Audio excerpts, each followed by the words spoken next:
सुबह सुबह ईरान से बड़ी खबर आ रही है। अमेरिका की तबाही की वजह से मंजर डरावना है। अमरीकी अधिकारियों के मुताबिक मंगलवार को अमरीकी सेना ने कुवैत को ईरान के लगातार हो रहे जवाबी हमलों से बचाने में मदद कर दी। इसके लिए अमेरिका ने पेट्रियट मिसाइल सिस्टम का इस्तेमाल किया, जबकि उसके पास इन मिसाइलों का स्टॉक पहले से ही दबाव में है। कुवैत के रक्षा मंत्रालय ने बताया कि ईरान के एक हमले में कुवैत की नौसेना के एक जहाज को निशाना बनाया गया, जिसमें कुवैत की सेना के 4 जवान घायल हो गए।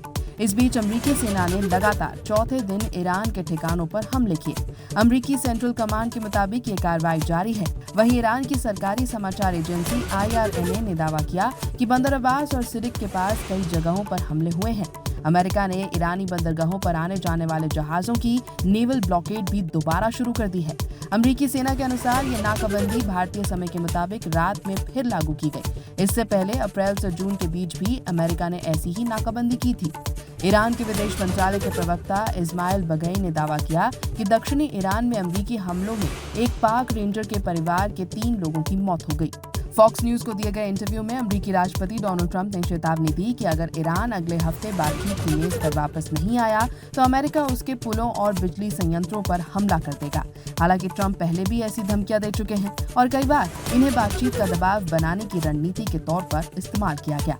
उन्होंने ये भी कहा कि अगर समझौता नहीं हुआ तो ईरान के पास कोई नहीं बचेगा। ईरान के उप विदेश मंत्री कासिम गरीबाबादी ने कहा कि पिछले महीने अमेरिका के साथ हुए 14 सूत्रीय समझौते का पालन करने की अब तेहरान पर कोई बाध्यता नहीं है। अमरीकी सेनेट में डेमोक्रेट सांसदों ने सालाना डिफेंस पॉलिसी बिल को रोक दिया। उन्होंने ईरान के साथ जारी युद्ध को लेकर आपत्ति जताई। ये बिल आमतौर पर दोनों दलों के समर्थन से पारित हो जाता है। ट्रंप प्रशासन ने $13 करोड़ से ज्यादा की क्रिप्टो करेंसी भी फ्रीज कर दी। अमेरिका का दावा है कि इसका संबंध ईरान से है। इस बीच पूरे क्षेत्र में तनाव बढ़ गया है। अमेरिका लगातार चौथे दिन ईरान पर हमला कर रहा है। वहीं उसके सहयोगी देश कुवैत और बहरीन ने अपने नागरिकों को संभावित खतरों को लेकर अलर्ट रहने की सलाह दी है। ईरान के सरकारी मीडिया ने दावा किया कि तेहरान ने जॉर्डन में अमरीकी सैन्य ठिकानों को भी निशाना बनाया।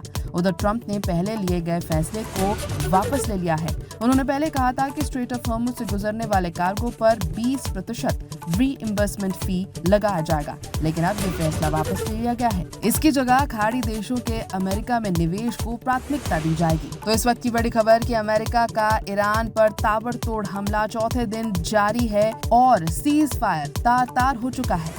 सुबह सुबह ईरान से बड़ी खबर आ रही है। अमेरिका की तबाही की वजह से मंजर डरावना है।